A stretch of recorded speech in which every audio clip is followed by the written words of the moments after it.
Hello, fellow plant people. Welcome back if you are returning to my channel. If you are brand new here, my name is Jen and I go by The Leafy Geek here on YouTube and then also on Instagram. I've got a nice little glare happening there. Let me see if I can fix that. Nope, pretty sure I just made that worse. Okay. Avert your eyes. So, I am excited to hop on here and film a quick video for you guys midweek this week. This isn't really a video that's intended as any sort of shopping recommendations or gift giving recommendations. It's just kind of timely because I've been wanting to do this for kind of a while. And really take a look at some of my favorite planty items, plant-related items that aren't actually houseplants. And I'm also going to try and stay away from the items that would be used for plant care. There's one item on here that's kind of removed from that, on the borderline of that. So plant care versus plant accessory, I'm kind of trying to separate those a little bit. This is just really kind of like the planty things I have in my home that remind me of plants, that shout plants, but aren't. So I just wanted to show you a few of my favorite things, ultimately. So they are good gift ideas, and I will try to have the links to all of these items below in the description, just in case people are interested in checking out some of these items and the vendors that I purchased them from, the sellers. A lot of them are from Etsy. I do try and go indie whenever I can. But yeah, let's just take a look at just some of my favorite planty, non-plant things. So we might as well start with jewelry. You guys, if you've watched my channel, you know that I'm a big earrings fan. I have a lot of earrings, quite a few big earrings actually. I like big earrings. I'm a big fan. And I wear them, you know, throughout my channel, throughout my library of videos. Some of them I'm going to show off tonight. We'll start with these. These are my newest. So I got these from an Etsy store. I'll make sure that the name and the link is below in the description.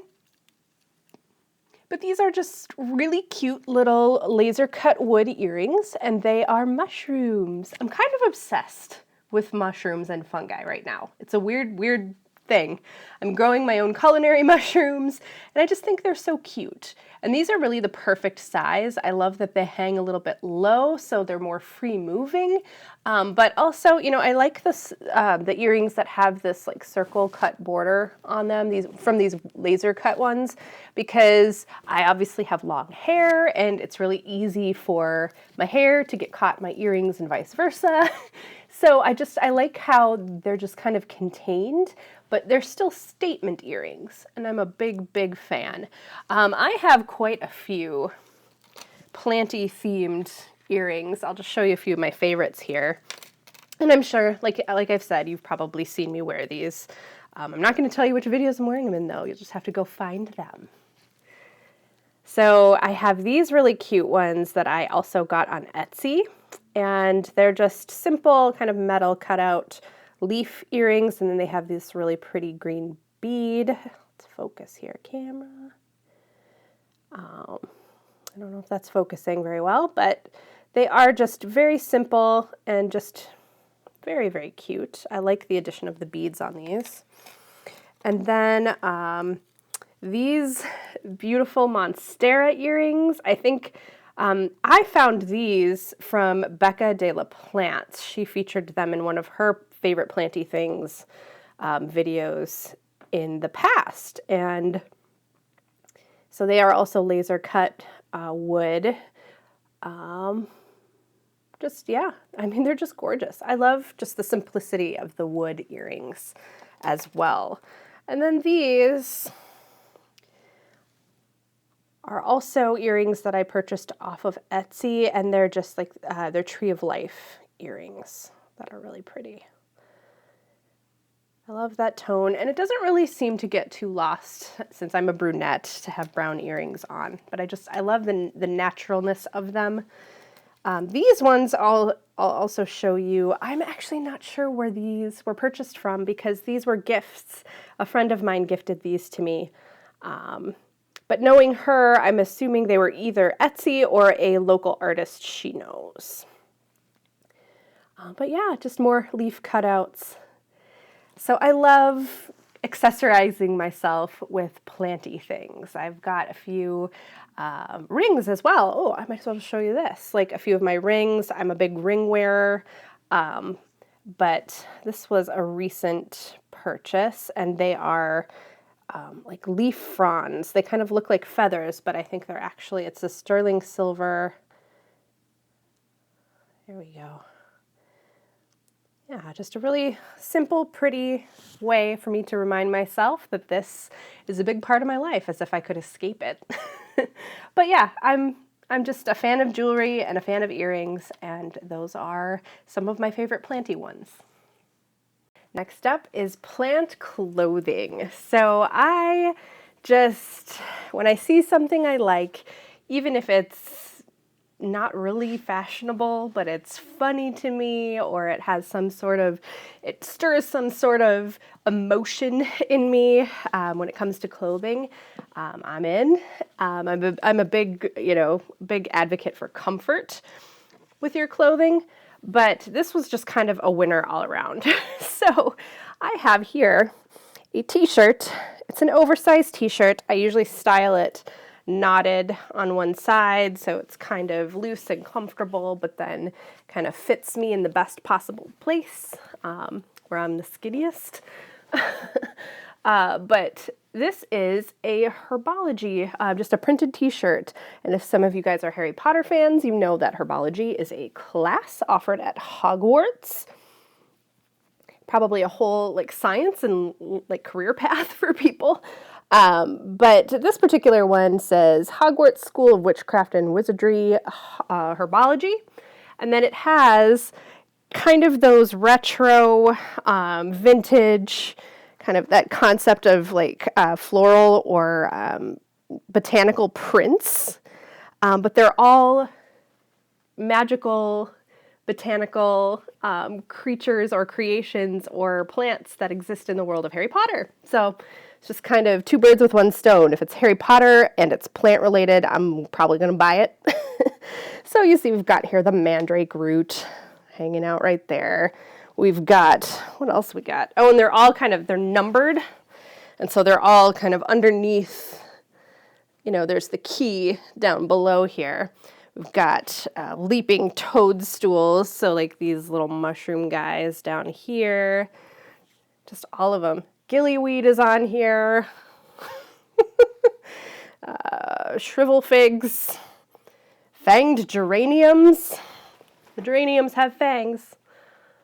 Ugh, I can just geek out over this shit like all day long. So now we're also crossing over into my other love, which is books. And I mean, you put books and plants together and I will eat it up. I will, just take my money. If you have a really unique or interesting book that is plant related, I've probably either found it or will pester you if you mention it and get it on my reading list like right away. So here are a few of my favorites that I have recently either finished or picked up or I've read a couple of times. So I've got this one. It is called The Revolutionary Genius of Plants. It is by Stefano Mancuso. And the subtitle is A New Understanding of Plant Intelligence and Behavior. So I'm just going to read really quickly from the jacket here, because it's really interesting that plants make up 80% of the weight of all living things on Earth, and yet it is easy to forget that these innocuous, beautiful organisms are responsible for not only the air we breathe, but for many of our modern comforts, medicine, food, even our fossil fuels. Now, Stefano Mancuso, one of the world's foremost experts on plant neurobiology, reveals the surprisingly sophisticated ability of plants to innovate, to remember, and to learn, highlighting the creative solutions that plants offer to the most vexing technological and ecological problems that face us today. Despite not having brains or central nervous systems, plants perceive their surroundings with an even greater sensitivity than animals. They efficiently explore and react promptly to potentially damaging external events thanks to their cooperative shared systems. Without any central command centers, they are able to remember prior catastrophic events and actively adapt to new ones. It's super fascinating, you guys. I definitely recommend you check this out. It's a unique perspective that I've not really ever heard before. And it's kind of reframed my thinking around plants, houseplants, garden plants, trees, etc. Just that whole kingdom I look at in a new way after reading this book. So I just thought I'd put that out there. It's a fascinating read. So would recommend picking this up if you are so inclined. Another one that is pretty fascinating to me, and it's not really, like, I have my plant care books, right? But then I have this other interest, this other botanical, horticultural kind of interest in my reading that's a little bit more fanciful or just kind of different. Not a plant care book per se, but more just a plant perspective book. And so this other one that I am reading, it's more floral related. It's called Floriography, an illustrated guide to the Victorian language of flowers. So this one is really cool because it basically outlines the different meanings that Victorians or people living in the Victorian era ascribed to different plants and flowers. And so you'd see bouquets and floral components used for different purposes and had their own unique communication standards. So it was a sociological thing too, which is really interesting to me. So Floriography. The author here is Jessica Rue. This is a coveted item for me. This book I found on Etsy, and it is a vintage, it's an antique book that was published in 1905 in France. So it's written in French, and the name of the book is Les plantes qui nourrissent, qui guérissent, qui tuent. And that translates to the plants that nourish, that heal, and that kill. So it's a really interesting kind of perspective, I mean, from the 1900s, early 1900s, and it was prepared by Henri Coupin, who is a doctor of sciences and a botanist at the Sorbonne in Paris. So this was published in Paris in 1905. And the cover is not much to look at, but let me tell you, some of these beautiful illustrations in here. Let me try and get to one. I think there's some right up front here. Should have had these bookmarked for you. But everything's, I mean, it's all in French, and I do speak French and read French, so it'll take me a little while to get through it, but that's okay. So it just has these beautiful illustrations of plants. They're hand-drawn or hand-painted. So this is obviously the plants that nourish section. But yeah, very, very beautiful book. It was just an awesome find on Etsy.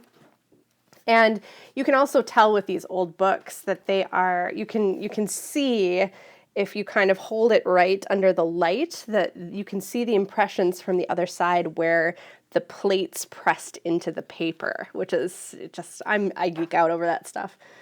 But yeah, just really, really beautiful. And yeah, I'm slowly but surely working my way through this one, just because it is in French. It's in another language. But it was such a cool find, and I love vintage items as well. So this just kind of has it all for me. So the last kind of book or literary item I want to share with you, I'm sure many of you guys have heard of these. These are the Grow a Dam journals by Tyler Thrasher. He is a force to be reckoned with. on plants, plant biology, plant science. He's an inventor and an artist as well, and he's an author here. We've got, these are the Grow-A-Damn journals that he has put out. I actually have 2 more on order because I've been trying, I've had these for a while, and I've held on to them for a while. They've been blank, but I've been trying to figure out how best to organize them. I do, this past year when I was gardening and with my other my house plants, I have a spreadsheet that I have relied on with notes and everything. But I've loved the idea, and I've been wanting to do this for a long time, to transfer some of that information into a book.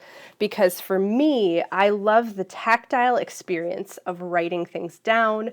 I love the idea of sketching and just kind of letting my mind function as it wants to, which is in that creative sphere of just, doodles or, notes that I've kind of observations. I can have this with me. It's hard to bring my computer around from room to room. I mean, it's a laptop, but you know what I mean. Like having something to write on with a pencil that I can just travel around and like pull a plant down or rest a book on something and just kind of be in the moment with the book, with my writing, with the plant.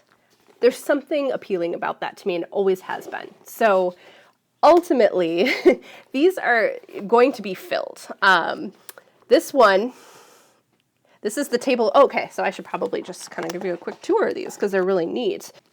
So I'll give you a quick peek at, if you're not familiar with the Grow-A-Damn journal, at how he has so ingeniously organized and constructed this book. So there's an introduction section, where he goes over purpose for writing the book. He kind of breaks down some general categories, some plant care categories, things to consider, and things that are topics that the book and the journal entries are structured around. So it's really good kind of background information, things to consider documenting from year to year that would potentially have importance in your journaling process when it comes to plant care.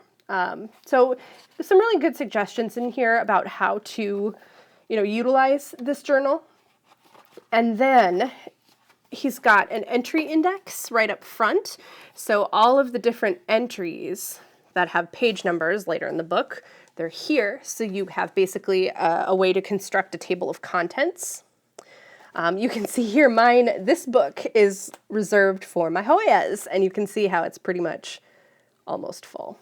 So again, I'll just let you know, this is a disclaimer that I am currently in the process of getting my digital entries into the analog form. It's kind of a weird backwards way of looking at it, but for me, I think it's going to be just a really awesome experience. But so then, like your entry page, he's got a good example one set up in there. Kind of the very first one is an example that he has done, and it's printed in every book, I think. But then they have these entry pages where you can list things out by the taxonomy. You can document how you acquired the plant. The date of entry is all here. And then it has like some basic care regimen notes for you, any additional notes you want to add in there. And then, on the side, there's again some more kind of care information, but also you can document where its natural habitat is, kind of the best cultivation environment. And then there's this really funny little note here, why or how I haplessly murdered this plant. So if things go wrong, you have a note as to why. And then seasonal observations, so you can kind of track its progress throughout the course of a season or a grow season in a year. And then a whole page for sketching. So you can use this space, us right-brained people, to just doodle and capture what the plant is to you and have that experience with it too, which I think is so cool. I really am excited to use this more. I'm kind of regretting that I didn't get started on this project as sooner. But it's a big one. It's a big project. I'd already have it. I have everything digital. So it's transferring notes, but then also I'll be able to just kind of take it from there and continue to observe and document and have that kind of physical experience with a book that I have been craving when it comes to my plants. So can't recommend this enough, the Grow-A-Damn journal. And like I said, I've got one here just for Hoya. This is my gardening one. I've got two going here, but then I've got, you know, aside from my Hoya, I've got like 150 more plants in my house that I would love to have entries for. So, you know, the struggle is real. And then I got an extra one so I can gift it, because I feel like this is a gift that I want to share with the people that I care about who also grow plants. So, Grow-A-Damn journal. Okay, the next item I want to show you is the item that I mentioned earlier in my video that is kind of on the border between plant care and plant accessory. I personally love it. I think it is just a really cool little feature in my house, but it also serves a purpose. It serves a function, and to the extent that it does provide some level of plant care. So it's kind of a win-win. But let me show you. I have it running right now, so I might have to turn it off, but as you can see, this might be a big hint. All right. Whew. I have the Cactus, it's a soft light humidifier. So there is a built-in night light or light feature to this humidifier. Some of you guys probably have recognized this. I did purchase this from Amazon, and it is quite small. You can see it's a desktop humidifier, so it does require a few refills throughout the day if you're running it all day. What I love about this is the size. It's really easy to tuck in amongst a couple of plants. I'll show you the setup where I have it. It's on my desk here. I'm sitting at my work desk, but the entire backdrop here is plants, and I have a setup over here with some humidity-loving plants that I've been trying to pull back from the window a little bit to avoid the colder drafts. It's getting cold, guys. But this is just a really unique little way to kind of boost the humidity in just small, contained sections of your home. So this is where it lives. This is just to the left of my work desk, and I have it sitting on this cute little pillar here. It's a candle holder. But again, I've got a couple really humidity-loving plants right next to it. I've got a begonia right here. But my Calathea mosaica, I'm not even going to try and remember what the new name is for this plant. And then my Huperzia right here, and then a begonia back there. So this little corner really loves its humidity. It's also pretty close to a radiator, so I just want to make sure that it's maintaining enough of its humidity here. But yeah, it just lives right there. So cute. This cool little ambiance too with the lights and everything. So yeah, I think it's just a really useful little desktop humidifier for those situations where, you know, you need a small one in a small space. There's the light. Pretty cute. Yeah, so I don't mind. I work from home, so it's easy for me to hop over to my sink. My kitchen's just right back there, and do a quick refill. I have filtered water, so I just use that from my sink. I have a Brita filter attached to my sink faucet. And yeah, this will just run for a couple of hours, usually, is what I can get out of it. And it's really cute, guys. I just think it's a really sleek, cute little design for a humidifier, a desktop humidifier. And I have two of these currently. I'm thinking about getting a third one because I just have a lot of little nooks and crannies where something this size would work best. But the second one that I have right now, it's over on my kitchen counter where my mushroom kits are. That's another video that's coming your way soon. But it's basically been creating the perfect amount of ambient humidity around those mushroom kits, and they, over the last couple of days, have just exploded. So that's really fun, but it's really useful for that type of purpose too. Instead of just having to like sit there, like run around with a spray bottle and spritz your plants manually, I just like running these a couple hours, then a quick refill, and it works pretty well. So yep, this is the Cactus humidifier. I think they make models that don't have the soft, like the night light in it, but I, of course, love that ambiance, so I had to get the one with the light. But yeah, real cute. Description will be, or the link will be in the description below. Okay, these last items I do have to actually get up out of my chair and show you what I've got going on. So we'll have to take a quick tour. They are my wall art. So I love botanical wall art and wall features, just anything that's plant related on my walls I will love. So let me show you what I've got going on, because I do have a few favorites, a few new pieces that I haven't really shown anyone yet, and then some of my art that has been up there for a while. So let's go. I'll show you around.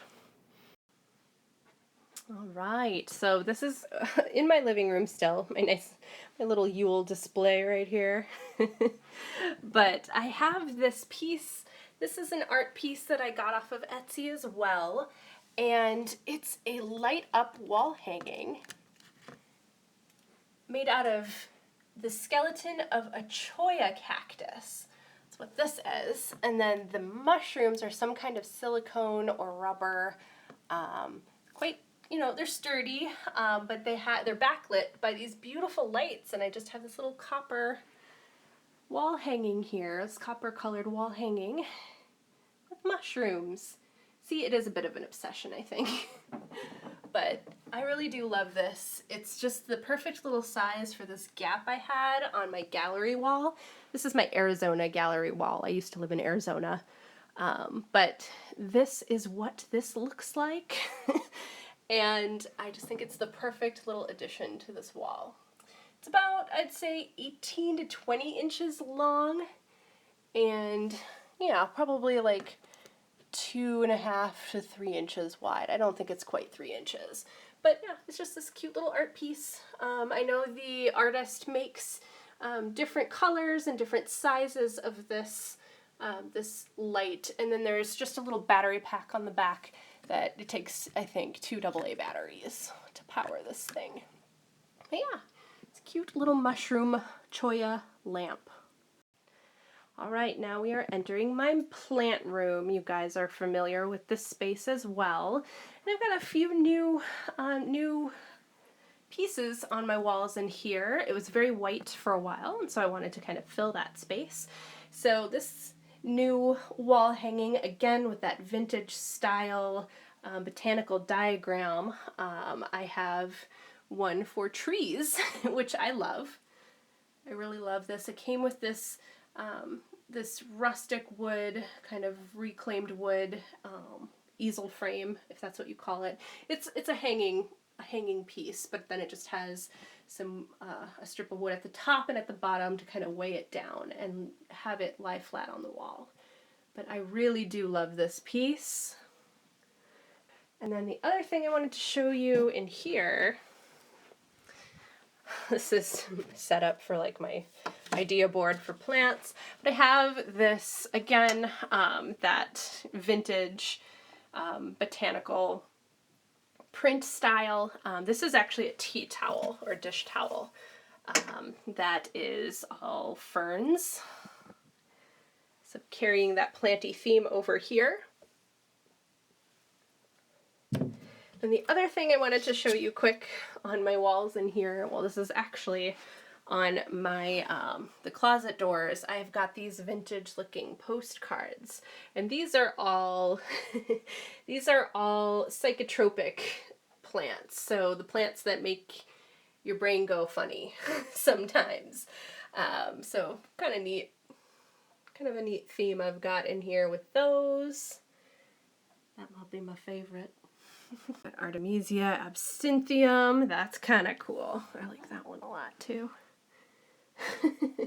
Poppies, what else we got? I think this is peyote. Yeah, it's peyote. Just really beautiful sketch art, vintage art. I don't know if this is, I mean, I'm not monetized anyway, but this, I don't know if this would even demonetize me for showing this, but they're cute. I like them. All right, you guys, that is it for this video. I hope you enjoyed my rundown of some of my favorite planty items right now. Yeah, as I mentioned, a lot of these are findable or something similar. I'm sure that we all have our favorites. So if you have any cool or unique pieces or planty things that you'd like to share, feel free to share them down in the comments below so that we can all partake of the planty goodness. But yeah, that's it for me. I hope you guys are having a great day and a great week. And until next time, enjoy your plants.